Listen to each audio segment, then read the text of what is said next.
Aleluya, aleluya. En esta oportunidad vamos a compartir el tema número 14 de esta serie de enseñanzas bíblicas fundamentales y que por título hemos puesto Estrategias para ganar la batalla contra el mundo. Cada persona tiene que enfrentar un sinnúmero de batallas en el mundo y muchas veces no conoce qué hacer, ni siquiera contra quién está luchando.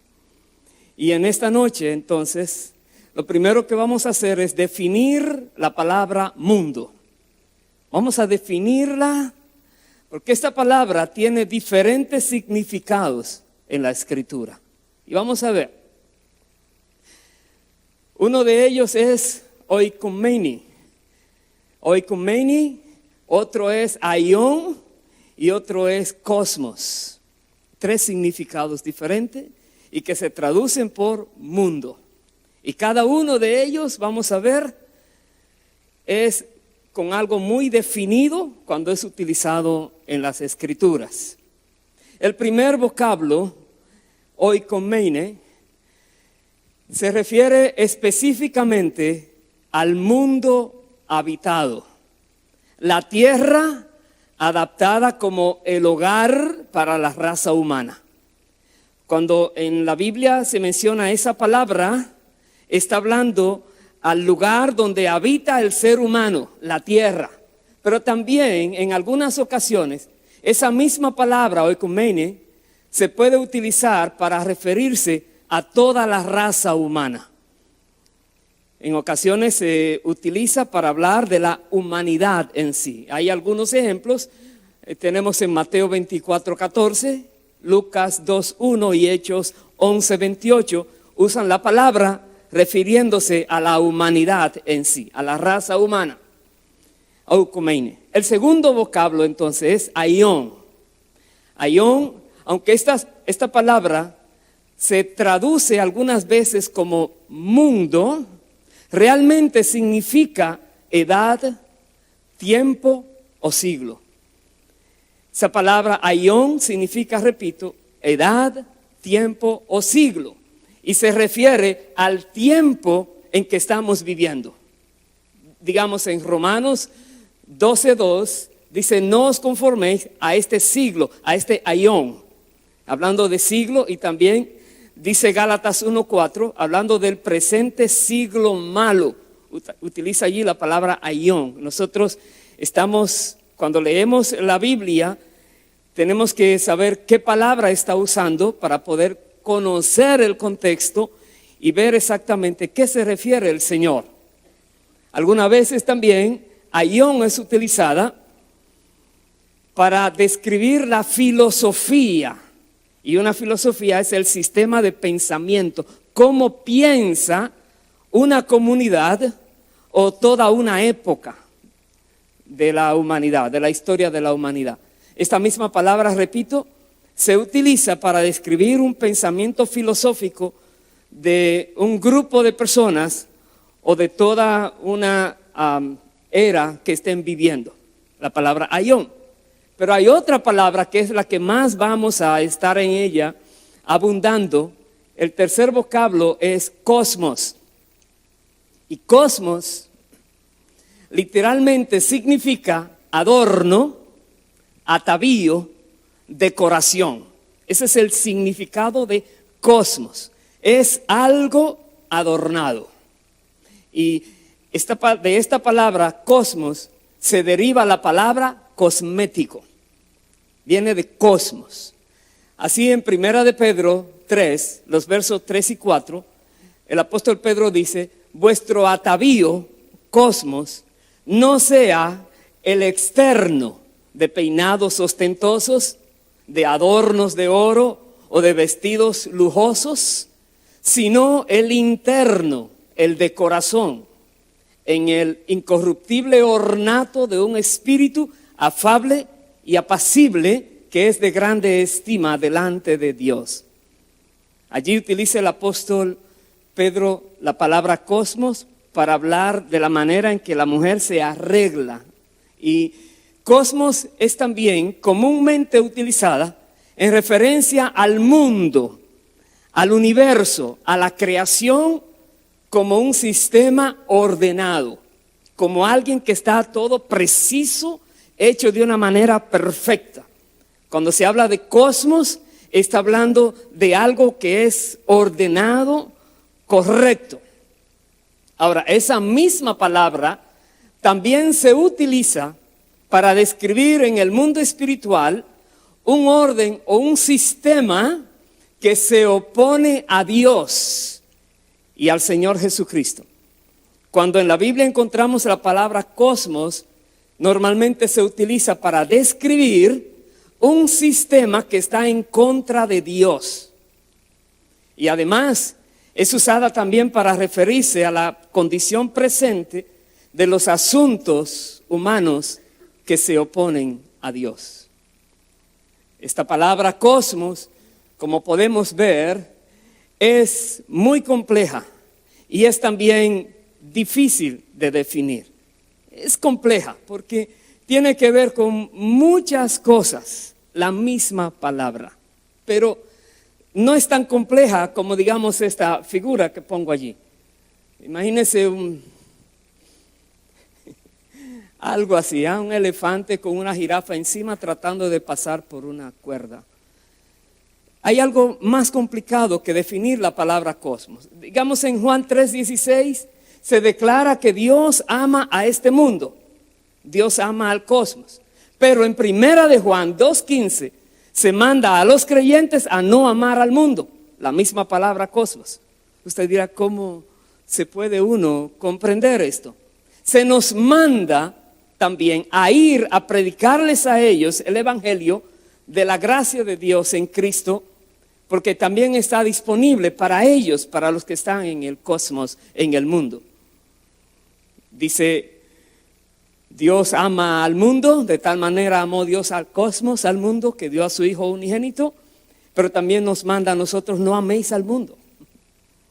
Dice primera de Juan 2:2, y Él es la propiciación por nuestros pecados, y no solamente de los nuestros, sino también por los de todo el mundo. Da a entender que el sacrificio de Jesucristo tiene la capacidad de cubrir a cualquier persona que cumpla los requisitos de Dios, de creer en Cristo, de aceptar la gracia de Dios en su vida, de creer en la sangre que Él derramó en la cruz del Calvario. Dice la palabra de Dios que Cristo es la propiciación por los pecados de todo el mundo. Dice primera de Juan 4:5, ellos son del mundo.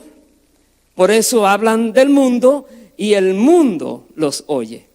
Y en cada una de esas palabras mundo es la misma palabra cosmos que se refiere a la palabra. Ahora bien, nos referimos al mundo como el sistema organizado, social, económica, material y filosóficamente. Cuando nos referimos al mundo en sí, estamos hablando de un sistema totalmente organizado en todas estas áreas, pero que este sistema provee una atmósfera, un ambiente que estimula los pecados de la carne.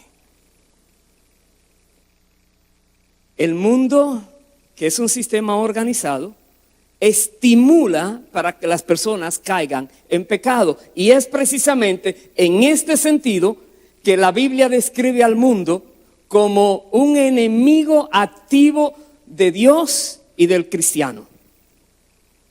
Cuando dice no améis al mundo, es porque hay algo en el mundo, en ese sistema, que provoca a las personas a caer en pecado y les hace resistente a lo que es la voluntad de Dios.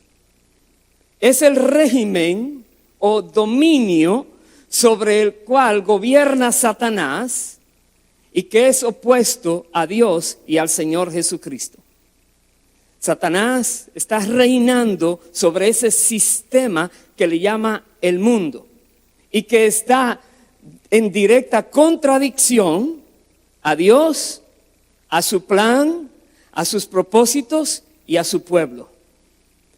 El mundo está en contradicción de las cosas de Dios. Está en contradicción del plan y los propósitos de Dios. Y está en contra del pueblo de Dios. El sistema mundial que va en contra de Dios. Por eso Santiago nos dice, Santiago 4, los versos 4 y 5, oh almas adúlteras, ¿no sabéis que la amistad del mundo es enemistad contra Dios? Está llamando adúltero a la persona a nivel espiritual. Cualquiera pues, dice, que quiera ser amigo del mundo, se constituye enemigo de Dios. Y dice más, ¿o pensáis que la Escritura dice en vano, el Espíritu que Él ha hecho morar en nosotros nos anhela celosamente? Dios no quiere que nosotros nos mezclemos con el mundo. Dios quiere que nosotros seamos solo de Él, porque hay un espíritu en el mundo, gobernando el mundo, que veremos más de esto, que va en contra del Espíritu Santo, y el Espíritu Santo entonces nos cela, dice, nos anhela celosamente. La Biblia le da a Satanás estos títulos. Dice que él es el príncipe de este mundo, en Juan 12:31, y también dice que él es el Dios de este siglo, donde la palabra mundo es cosmos y siglo es aión, en 2 de Corintios 4:4. Son dos títulos que Satanás tiene según lo declara la Biblia: el príncipe de este mundo y el Dios de este siglo.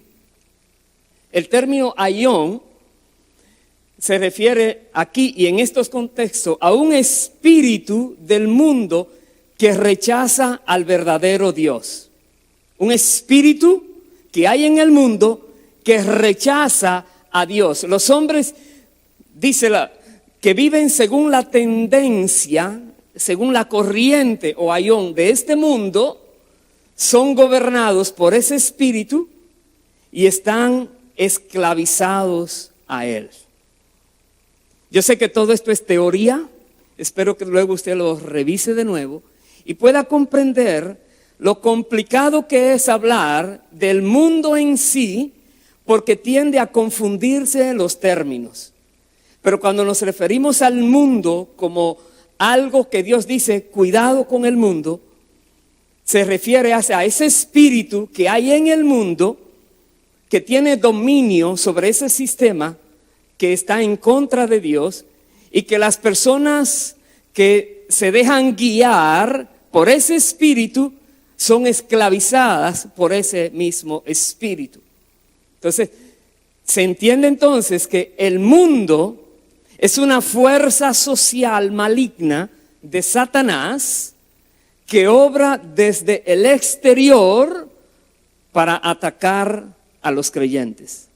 Cuando decimos que son estrategias para ganar la batalla contra el mundo, son estrategias para ganar la batalla contra ese espíritu que usa a las personas que están en el mundo contra los creyentes y tiene maneras de ataque.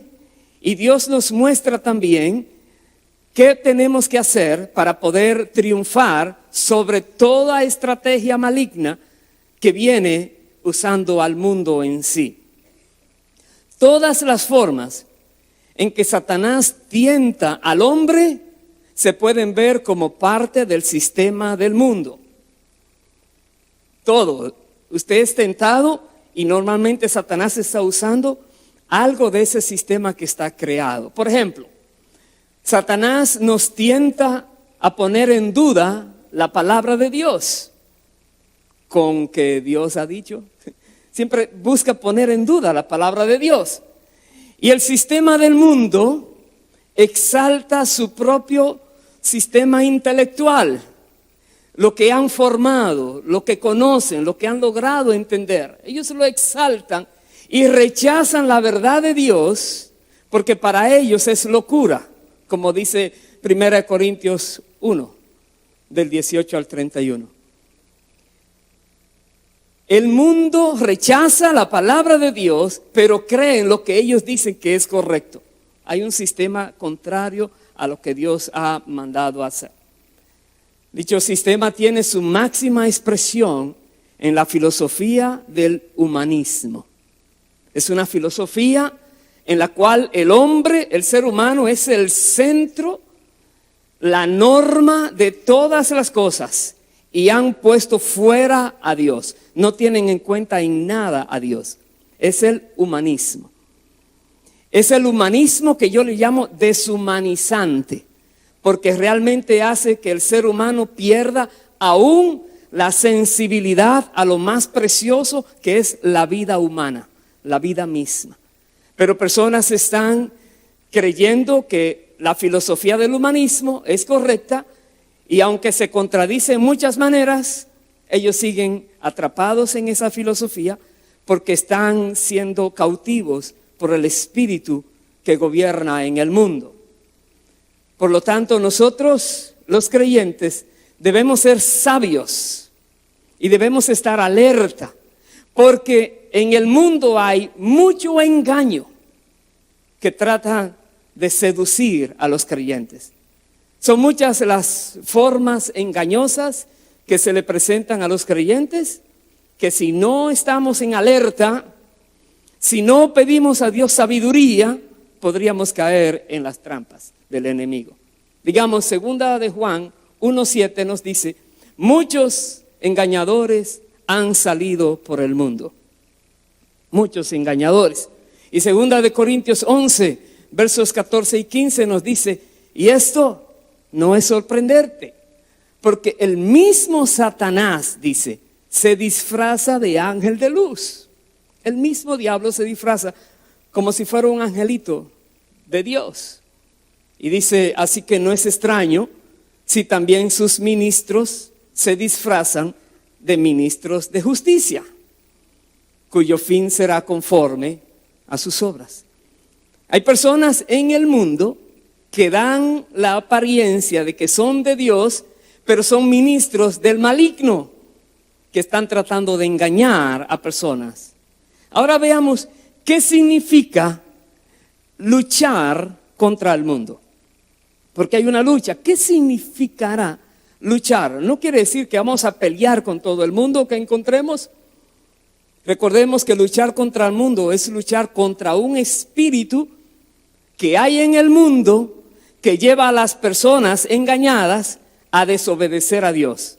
Les presenta algo como si pareciera bueno, pero al final es algo que no sirve, que lo lleva a la ruina y a la perdición.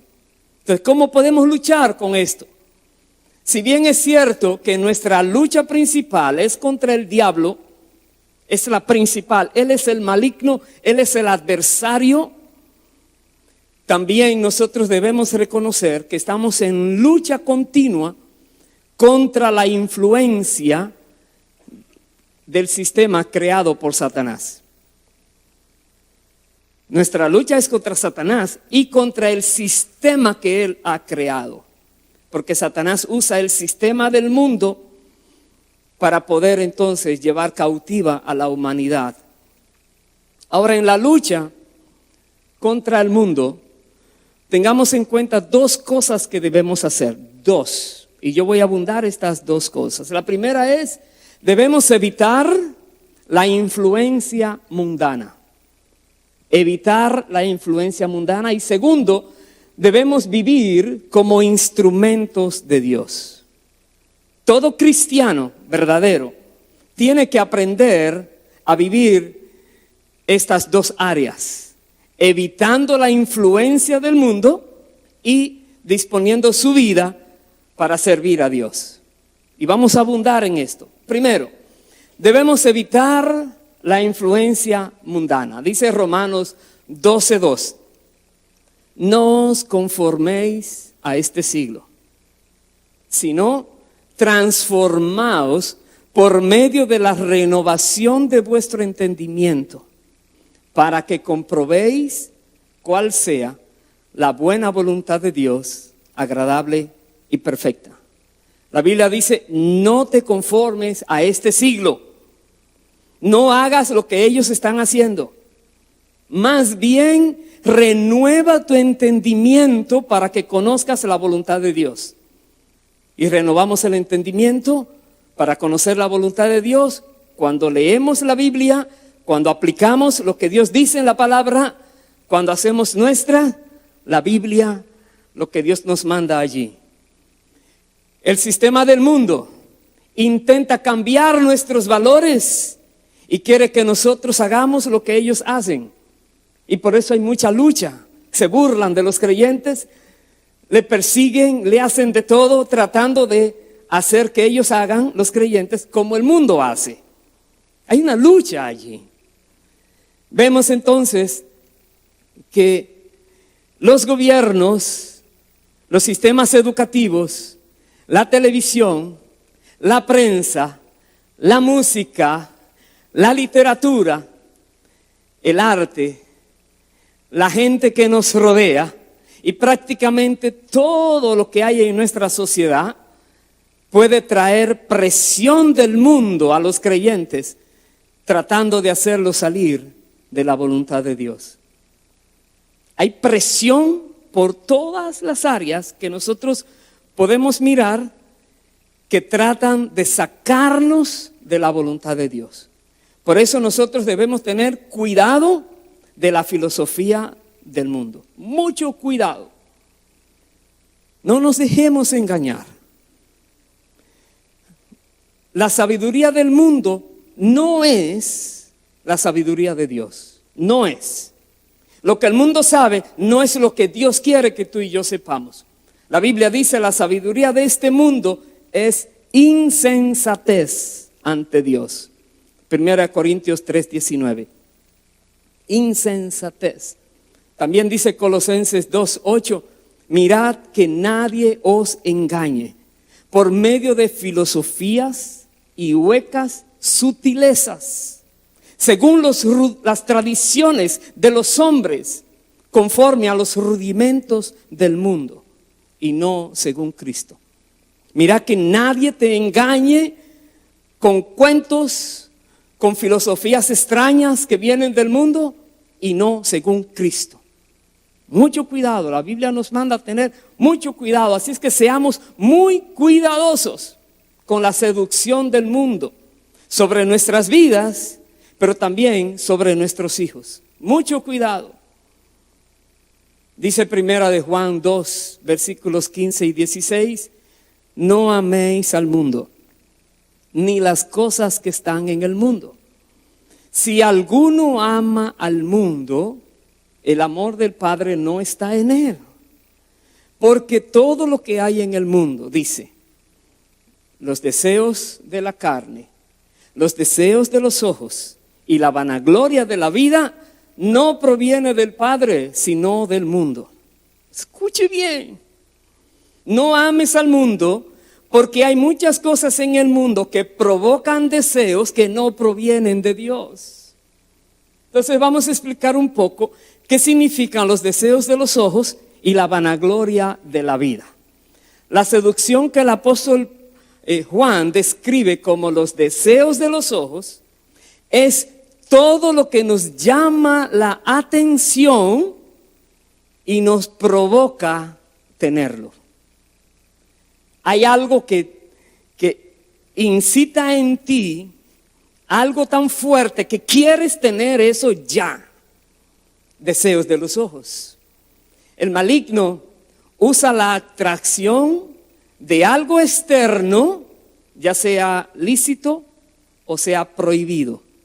Algo externo a nosotros para generar con esto codicia en nosotros. Que querramos codiciar eso. El maligno usa cosas que están afuera para generar codicia. Veamos dos ejemplos. La Biblia nos dice que Eva cayó en ese tipo de tentación. Dice la palabra en Génesis 3:6: y vio la mujer que el árbol era bueno para comer y que era agradable a los ojos, y árbol codiciable para alcanzar la sabiduría, y tomó de su fruto y comió, y dio también a su marido, el cual comió así como ella. Pero la Biblia dice que Eva vio el árbol y vio que era delicioso, le gustó, quiere decir que el enemigo usó su vista para poder atraparla a ella. Pero también hay otra historia de Acán.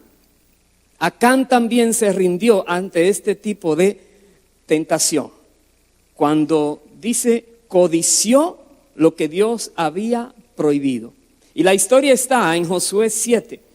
En los versículos 20 y 21, Acán, después que Dios lo descubrió públicamente, que Josué le dijo, di lo que has hecho. Dice, Acán respondió a Josué diciendo, verdaderamente yo he pecado contra Jehová, el Dios de Israel. Y así he hecho, dijo él. Dijo, pues vi entre los despojos un manto babilónico muy bueno, 200 siclos de plata y un lingote de oro de peso de 50 siclos. Y él dice, lo cual codicié y tomé. La tentación fue muy fuerte. Y Acán desobedeció la orden de Dios de no tocar el anatema. Y él cogió eso y lo llevó a su tienda. Y la Biblia dice, Acán y toda su familia murió por el pecado de él desobedecer al Señor. Porque se dejó engañar por lo que vieron sus ojos y se olvidó que Dios lo había prohibido. Así es que los deseos de los ojos tenemos que tener mucho cuidado para no seguir en esas tentaciones que vienen. Por otro lado, la vanagloria de la vida, ¿qué es? Se refiere al deseo de fama y de reconocimiento. Hay personas que desean ser reconocidas, se vanaglorían. Este deseo de fama es todo aquello que apela a la jactancia, a la soberbia, al orgullo y la arrogancia. Hay personas que desean ser reconocidos de tal manera para enorgullecerse de eso que pueden hacer o que hicieron o que tienen.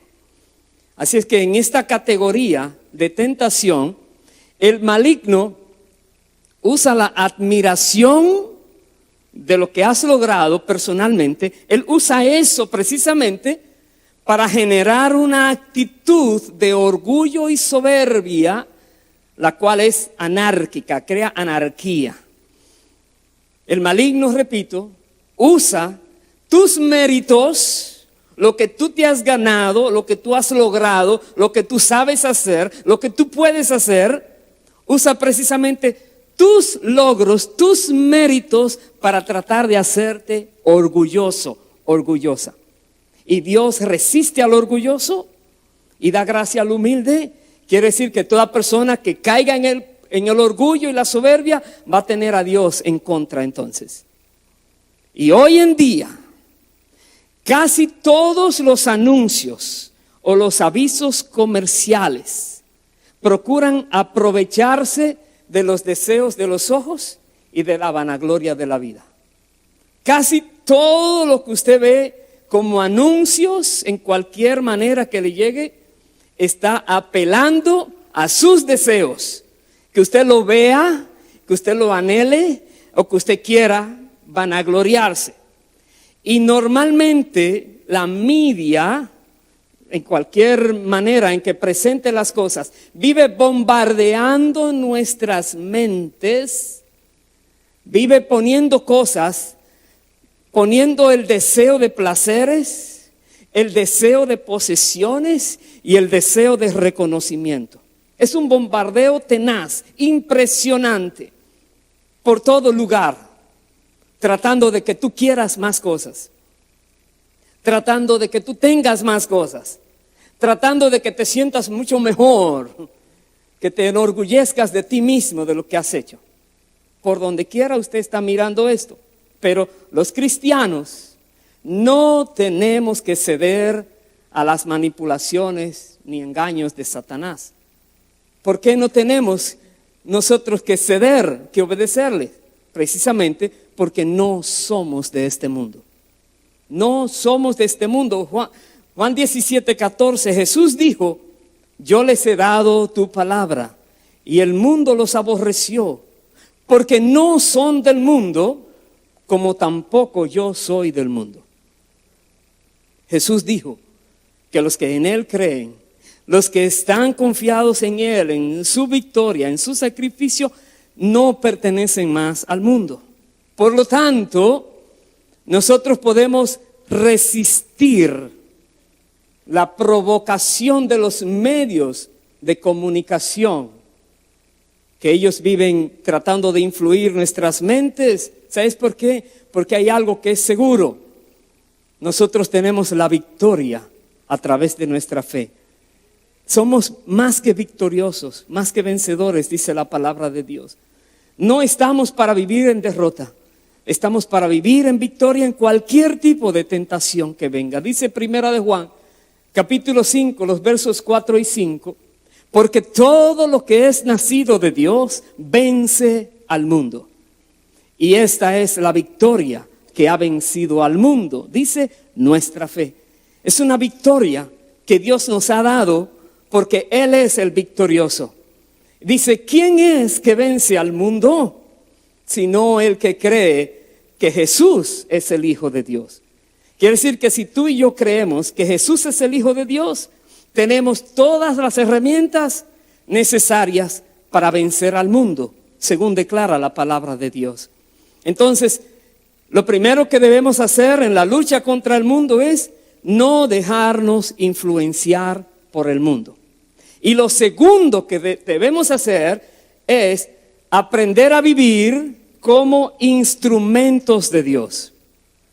Muy importante esto, empezar a servir al Señor, porque al dejarnos usar por Dios, podremos mostrar al mundo nuestra nueva naturaleza. Si Dios nos utiliza en alguna manera, el mundo conocerá que somos diferentes. Y por nuestros hechos, el mundo conocerá que no somos más de la tierra, sino que somos ciudadanos del cielo. Por lo que hagamos cuando estemos sirviendo al Señor. Como dijo Jesús, Jesús dijo, vosotros sois la sal de la tierra. Mateo 5:13. Y también dijo, vosotros sois la luz del mundo. Mateo 5:14. Jesús está definiendo algo que nosotros somos de una manera muy práctica. Sal para evitar la corrupción, para evitar que se dañe la tierra, y a nivel espiritual está hablando. Luz para orientar a aquellos que están en tinieblas. Y es una luz espiritual también la que el Señor está hablando. Por eso dice, ni se enciende una luz y se pone debajo de un almud, sino sobre el candelero. Y dice más, y alumbra a todos los que están en casa. Escuche bien, porque esto es para ti y para mí. Jesús dice, así alumbre vuestra luz delante de los hombres, para que vean vuestras buenas obras y glorifiquen a vuestro Padre que está en los cielos. Mateo 5, 15 al 16. Démonos cuenta que nosotros somos encendidos por Dios, puestos en lugar visible, con la intención de que iluminemos a los que están en tinieblas. Somos puestos por Dios, repito, encendidos por Dios, colocados en un lugar visible para poder mostrarle a aquellos que están en oscuridad que también ellos pueden cambiar, ellos pueden ser diferentes. Por eso es que tenemos que procurar servir al Señor. Ahora, aunque el vivir así, siendo luz en medio de las tinieblas, pueda generar persecución y aflicción, no importa. No importa. ¿Sabes por qué? Debemos dejar que Dios se glorifique en cada uno de nosotros. Tenemos que permitirle a Dios que Él muestre su gloria en nuestras vidas cuando nos disponemos para servirle a Él. algo es cierto: Satanás trata de evitar que el creyente sea efectivo en el servicio que da a Dios. Siempre busca la manera de oponerse. Él es el oponente, él es el adversario. Usted cree que está bien lo que Dios le dijo, pero va a encontrar oposición más adelante, porque él normalmente trata de hacer eso, como la experiencia del apóstol Pablo. Él narra en 1 Tesalonicenses 2:18 lo siguiente. Él dice: por lo cual quisimos ir a vosotros, yo Pablo ciertamente, una y otra vez, pero dice, pero Satanás nos estorbó. Pablo tenía una lucha muy clara y sabía cuando el maligno estaba haciendo cosas tratando de impedir que él hiciera lo que tenía que hacer. Satanás también incita la persecución de los creyentes por el mundo. Por eso el Señor Jesús en Apocalipsis 2:10 dice: no temas lo que has de padecer. No temas. El diablo echará a algunos de vosotros en la cárcel, dice, para que seáis probados. No temas lo que vas a padecer. Si Dios lo permite, hay un propósito de Dios para glorificarse en tu vida. No tengas temor. Así el maligno incitó amenazas de persecución de aquellas autoridades contra los apóstoles. Tenemos la historia en Hechos 4, los versos del 1 al 30, cuando un paralítico fue sanado en la Puerta Hermosa, y eso fue una tremenda noticia, pero allí empezó una persecución, donde los sacerdotes, los que estaban a cargo de la sociedad en aquel tiempo, ellos quisieron obligar a los apóstoles que no siguieran predicando de Cristo, y amenazaron con castigarlos a hacer cosas así, porque Satanás incita a que personas que están en autoridad persigan a los cristianos cuando están haciendo su labor. Dice Juan 15, 18 y 19, el Señor Jesús dijo: si el mundo os aborrece, sabed que a mí me ha aborrecido antes que a vosotros. Si sientes que alguien te dice cosas malas, te persigue por causa de Cristo, recuerda, a Él lo hicieron también, primero que a nosotros. Jesús dijo: si fueras del mundo, el mundo amaría lo suyo, pero porque no sois del mundo, antes yo os elegí del mundo, por eso el mundo os aborrece. Una señal que tú eres de Dios es saber que el mundo te aborrece. Realmente, como estamos mirando, no es el mundo en sí, es un espíritu que hay en el mundo que va en contra de Cristo y usa personas para tratar de impedir o atacar a los creyentes. Por eso Mateo 5 también nos dice el Señor, los versos 10 y 2 al 12, bienaventurados los que padecen persecución por causa de la justicia, dijo el Señor. Bienaventurados, dichosos ellos, porque de ellos es el reino de los cielos. Si tú padeces persecución por causa de la justicia de Dios, da a entender que es que el reino de los cielos te pertenecen a ti también. Jesús dijo: bienaventurados sois cuando por mi causa, no por cualquier causa, por su causa, os vituperen y os persigan, y digan toda clase de mal contra vosotros, mintiendo. Él dijo: bienaventurados son. Dijo: gozaos, alegraos, porque vuestro galardón es grande en los cielos. Dice: porque así persiguieron a los profetas que fueron antes de vosotros. Gozaos. Casi nadie se goza en la persecución. Casi nadie se goza cuando el mundo le está atacando, burlándose de él o de ella. Pero el Señor dice: gózate, gózate, porque quiere decir que hay un galardón que tú tienes en los cielos. A nosotros se nos da la oportunidad de experimentar lo que Dios le dijo al profeta Jeremías. Está escrito en la palabra, pero se nos da a nosotros la oportunidad también para que podamos hacernos o apropiarnos de esa palabra. Jeremías 15, del 19 al 21, dice la palabra: por tanto, así dijo Jehová: si te convirtieres, yo te restauraré y delante de mí estarás. Y si entresacares lo precioso de lo vil, serás como mi boca, dice el Señor. Dice: conviértanse en ellos, los del mundo, a ti, y tú no te conviertas a ellos. Y te pondré en este pueblo por muro fortificado de bronce, y pelearán contra ti, pero no te vencerán, dice el Señor, porque yo estoy contigo para guardarte y para defenderte, dice Jehová. Y dice más: y te libraré de la mano de los malos y te redimiré de la mano de los fuertes.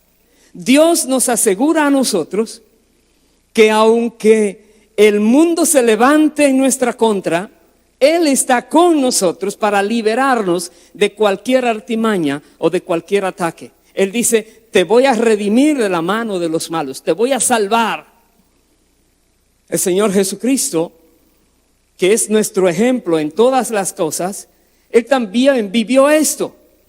Dice la palabra en Juan 1, los versos 4 y 5, en Él estaba la vida, y la vida era la luz de los hombres. Dice el verso siguiente: la luz en las tinieblas resplandece, y las tinieblas no prevalecieron contra ella. Otra vez, tu luz que vas a iluminar las tinieblas no te podrán apagar. Tú siempre vas a vencer. Como dice aquí, las tinieblas no prevalecieron contra ella, más bien la luz siempre quita las tinieblas, donde quiera. Por eso, al dejarte usar por Dios, vas a comprender mejor y podrás aplicar en tu vida sin miedo, sin temor, enseñanzas como estas, que vamos a ver algunas del Señor Jesús y algo que nos dice Pablo. Jesús dijo en Mateo 5, 43, 44, Él dijo: oísteis que fue dicho, amarás a tu prójimo y aborrecerás a tu enemigo. Dice el Señor: pero yo os digo, amad a vuestros enemigos, bendecid a los que os maldicen, haced bien a los que os aborrecen y orad por los que os ultrajan y os persiguen. Es lo contrario. Les dicen ojo por ojo o diente por diente. Dios te dice: no, no lo hagas así. Al que te hiere una mejilla, preséntale la otra también. Al que te obliga a llevar la carga 1 milla, llévale 2 millas. Es la manera, el Señor dice, hazlo así. Cuando nosotros decidimos servir al Señor sin temor y entrar la luz en medio de las tinieblas, es con esta confianza, que si algo pasa como quiera, vamos a cumplir y no va a venir contra nosotros nada malo. El apóstol Pablo nos dice: bendecid a los que os persiguen, bendecid y no maldigáis, no paguéis a nadie mal por mal. No seas vencido de lo malo, sino vence con el bien el mal. Romanos 12, del 19 al 21. Es tremendo esto. Nosotros tenemos que comprender que debemos actuar bíblicamente si queremos vencer al mundo. No dejarnos engañar, no dejarnos llevar por la seducción del mundo, pero también disponernos a servir al Señor, aunque signifique sacrificio, aunque signifique persecución que tengamos que padecer. Pero tenemos que seguir adelante sirviendo al Señor. Pero hay otros puntos que quisiera tocar rápidamente, que son necesarios para vencer al mundo. Hay otros puntos. En estos puntos vamos a ver algunos que debemos reconocer, otros que debemos tajantemente decir, no, me niego a eso, y otros que debemos procurar hacerlo. Otros puntos. Primero que todo, reconoce que tu alma es más valiosa que todo lo que hay en el mundo. Por favor, comprende eso. La Biblia dice que el ser humano tiene espíritu, alma y cuerpo. Y la Biblia dice en Eclesiastés que el polvo vuelve a la tierra como era, el espíritu vuelve a Dios que lo dio, y el alma, que es lo más valioso. Jesús dijo, Marcos 8, 36, 37, porque ¿qué aprovechará al hombre si ganare todo el mundo y perdiere su alma? ¿De qué le sirve ser el más rico de la tierra y se perdió en el infierno? ¿De qué le sirvió la riqueza? Jesús dijo, ¿qué recompensa dará el hombre por su alma? No hay manera de comprar el alma.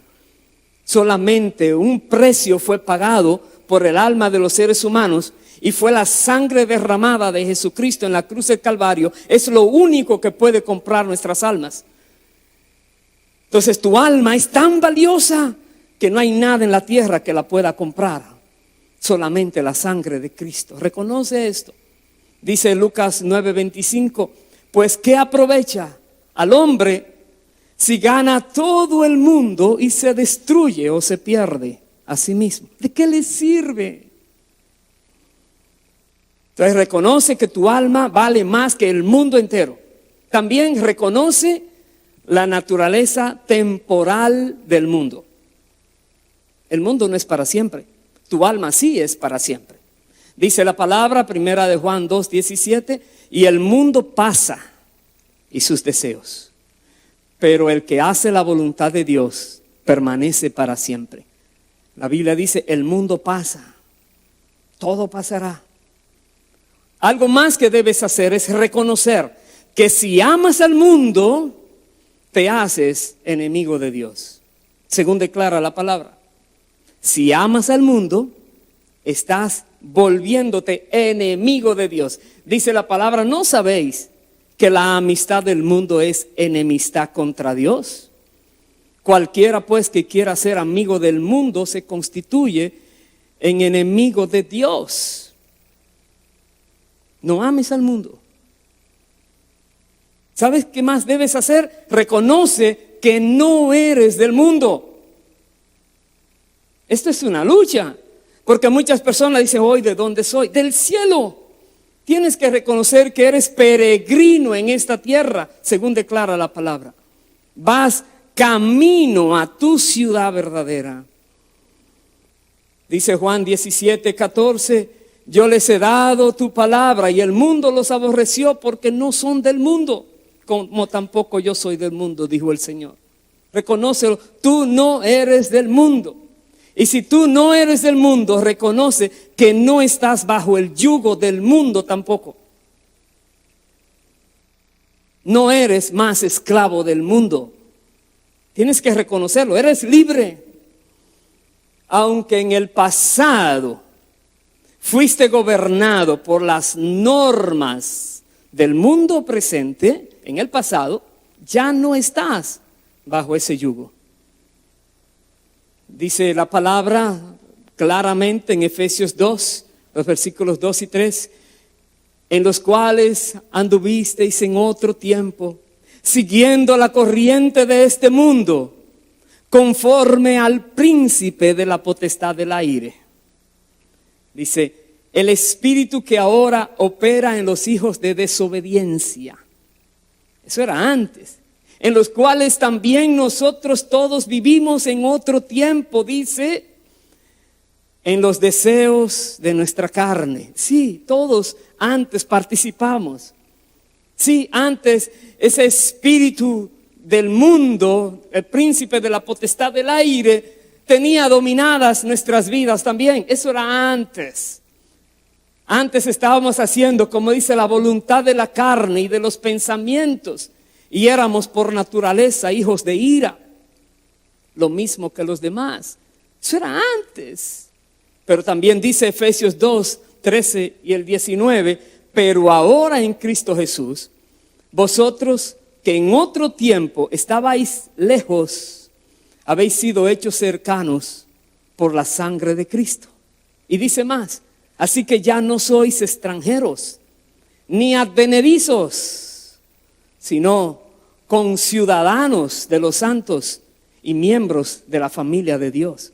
Eso es lo que somos hoy, tú y yo. Ahora eres parte de un nuevo reino. Ahora eres residente del reino de Dios. Ahora ya no estás más bajo el poder del mundo. Si estás en Cristo. Por lo tanto, ahora tú tienes que aprender a protegerte del mundo. Aprende a protegerte del mundo.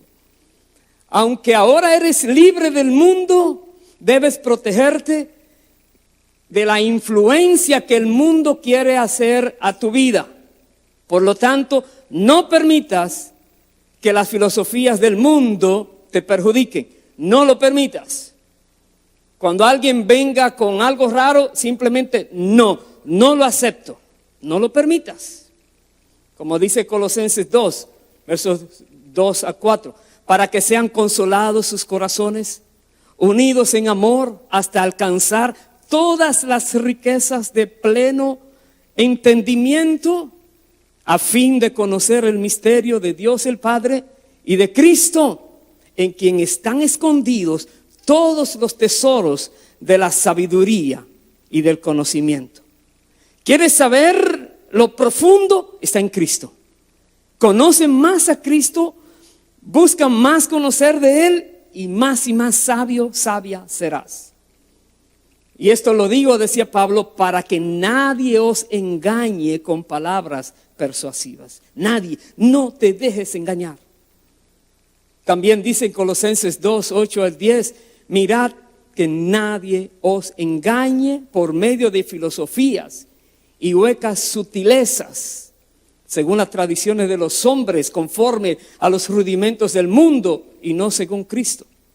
Y hablando de Cristo dice, porque en Él habita corporalmente toda la plenitud de la deidad. Y dice más, y ustedes están completos en Él, que es la cabeza de todo principado y potestad. No busques filosofía por fuera. No te dejes llenar la cabeza de historias raras. Solamente la Biblia es el manual, es lo que necesitamos conocer para poder tener el entendimiento que Dios espera de nosotros. Bendito sea el Señor para siempre. No te dejes engañar. Algo más que no puedes hacer es no permitas que las preocupaciones del mundo destruyan la obra que la palabra de Dios puede hacer en tu vida. No lo permitas. Como dice el Señor, Marcos 4:19, pero los afanes de este siglo y el engaño de las riquezas y las codicias de otras cosas. Mira bien esas palabras. Afanes del siglo, el engaño de la riqueza, codicias de otras cosas, dice, entran y ahogan la palabra y se hace infructuosa. Dios quiere que hagas algo, pero si no estás alerta a los afanes que te quieren robar la palabra, o el engaño de las riquezas te están promoviendo o dando mejor condiciones o más dinero, pero eso te va a sacar de los caminos del Señor. Cuidado. Estás codiciando muchas cosas, ves muchos anuncios y te llaman mucho la atención. Cuidado, te puedes robar la palabra. ¿Sabes qué tienes que hacer? Niégate a inclinarte ante los ídolos del mundo. Niégate. Algo que especialmente entre los jóvenes se da es la presión para inclinarse a los ídolos del mundo de hoy. Hay una presión muy grande que los jóvenes tienen que batallar con ella. Ellos son tentados en varios aspectos, con triunfos mundanos. Ven muchas personas en la televisión, en el periódico, en revista, que triunfaron porque hizo, porque no hizo, y ellos se dejan llevar fácilmente. Los triunfos mundanos, la popularidad, personas que son populares y también quieren ser populares, la riqueza, ven que otros tienen mucho dinero, también lo quieren tener, el poder, quieren tener poder para hacer muchas cosas, el placer que ofrece el mundo, la comodidad de la vida. Usted mira jóvenes y en su mente están todas estas palabras. Ellos quisieran, sus metas es buscar algo de eso. Pero ¿sabes algo? Tú tienes el poder y yo también para rehusar inclinarte ante los ídolos del mundo. Tú puedes hacer como hicieron Sadrach, Mesach y Abed-Nego. En el libro de Daniel capítulo 3 versos 1 al 18 está la historia. Cuando el rey quería obligarlos a que se postraran ante el ídolo que él hizo, él dijo, no lo vamos a hacer al rey. Si no lo hacen, los metemos allí a ese horno de fuego, pues no importa. El Dios a quien sirvo me puede librar. Y ellos fueron valientes y ellos no se postraron y Dios se glorificó. Tú también lo puedes hacer. ¿Sabes por qué? Recuerda esto, tú perteneces a un reino diferente. Tú no perteneces al reino del mundo más. Si tú estás en Cristo, esa es la condición. Si tú estás en Cristo, ya has sido libertada del presente orden mundial que está controlado por Satanás. Satanás ya no te controla, a menos que te dejes controlar. Ya el Señor te liberó, si estás en Cristo. Por tanto, niégate a los deseos mundanos. Niégate. No permitas que algo gane tu corazón y te lleve al pecado. No lo permitas. Dice primera de Juan 5:19, el mundo entero está bajo el maligno. ¿Qué puedes esperar de los que no están en Cristo? Si Satanás es que lo tiene dominados a ellos. Dice Tito 2:12, dice Pablo allí, enseñándonos, hablando de la gracia, enseñándonos que renunciando a la impiedad y los deseos mundanos. Hay una renuncia. Tú renuncias a la impiedad. Tú renuncias a los deseos mundanos. Nadie te los va a quitar. Tú tienes que renunciar. No te van a forzar, pero te conviene renunciar. Dice, renunciando a la impiedad y los deseos mundanos, vivamos en este siglo sobria, justa y piadosamente. Así tenemos que hacerlo. Entonces, nosotros hasta aquí hemos visto, y estamos para terminar ahora, a hacer una recapitulación. Hemos visto que no podemos dejarnos llevar del engaño que hay en el mundo. No podemos dejar seducir por las fuerzas que hay en el mundo, por aquel espíritu que controla el mundo, que va en contra de Dios. Y tenemos que disponernos a servir al Señor, aunque esto signifique persecución, angustia y aflicción. Y hay una forma simple y llana en que podemos estar separados totalmente del mundo. ¿Cuál será? Estar totalmente comprometido con el reino de Dios. Es la única. Donde no le das lugar al diablo. Donde solamente es lo que Dios diga, eso es lo que tú quieres. Y si Dios dice sí, tú dices sí. Si Dios dice no, tú dices no. Pase lo que pase, cueste lo que cueste. Si te comprometes totalmente con el reino de Dios, inmediatamente el mundo no tiene nada que ver contigo. El compromiso con el señorío de Cristo. Escucha bien la palabra, señorío de Cristo. No solo que Jesús es tu Salvador, sino que Jesús es tu Señor, el que manda, el que ordena en tu vida. Y tú tienes que obedecerle porque Él es tu Señor. Pero el compromiso con el señorío de Cristo es la primera evidencia de haber sido rescatados del mundo. Una persona que realmente está comprometida con Cristo da evidencia de que ya no pertenece al mundo. El creyente debe ser una luz que refleja la gloria de Dios en la faz de Jesucristo. Escucha bien, el creyente es una luz, refleja la gloria de Dios, el brillo de Dios en el rostro de Cristo, al compartir las buenas nuevas del Evangelio en el mundo de oscuridad que les rodea.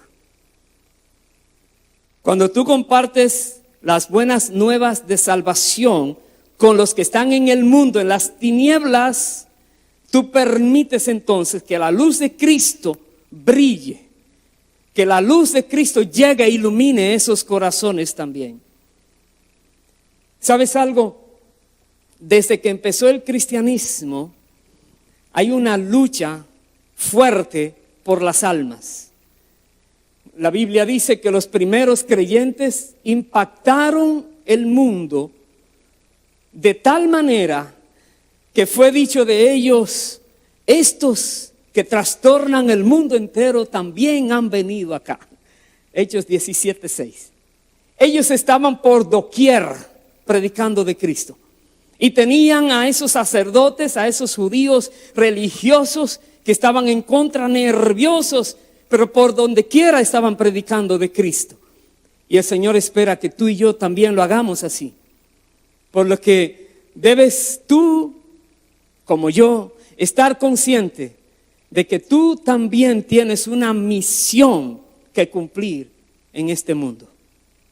Hay una misión que Dios tiene para cada creyente. Quizás no sabes o sabes a medias cuál es tu misión. ¿Por qué Dios te tiene en la tierra? Si un creyente no tuviera una misión que cumplir, cuando recibe a Cristo le limpian los pecados y el Señor se los llevará seguido. Pero si nos deja en la tierra es con un propósito: usar nuestras vidas, prepararnos para luego darnos la recompensa, el galardón, las coronas, todo lo que Él tiene. Pero todos debemos saber, hay una misión que cumplir en este mundo. Algo muy claro que tenemos que tener: tú no debes ser afectado por el mundo. No permitas que el mundo te afecte tu fe. Pero sabes, tú sí puedes y debes afectar al mundo. Tú sí debes hacer la diferencia. Tú sí debes dejarte usar por Dios para que los que están en el mundo puedan ser rescatados. Como explica Pablo en Filipenses 2:15, para que seáis irreprensibles y sencillos, hijos de Dios sin mancha, dice, en medio de una generación maligna y perversa. Y dice más: en medio de la cual resplandecéis como luminares en el mundo. Dios espera que tú y yo estemos siempre iluminando a aquellos que están en tinieblas y guardándonos para no contaminarnos con las inmundicias en que ellos están metidos. ¿Sabes algo? Jesús derrotó al mundo en el juicio de la cruz del Calvario. Allí dice la palabra, Él juzgó al príncipe del mundo. Y Jesús llamaba a Satanás como el príncipe del mundo. Dice, en la cruz del Calvario fue juzgado ese príncipe. Dice Juan 12:31, ahora es el juicio de este mundo. Ahora el príncipe de este mundo será echado fuera, dijo el Señor. Y también Juan 16:11, por cuanto el príncipe de este mundo ha sido ya juzgado. Pero ¿qué pasa en cualquier tipo de guerra? Como en toda guerra, cuando el general es derrotado, ¿qué pasa con el ejército? También el ejército está perdido. Así mismito pasó con el reino espiritual de Satanás.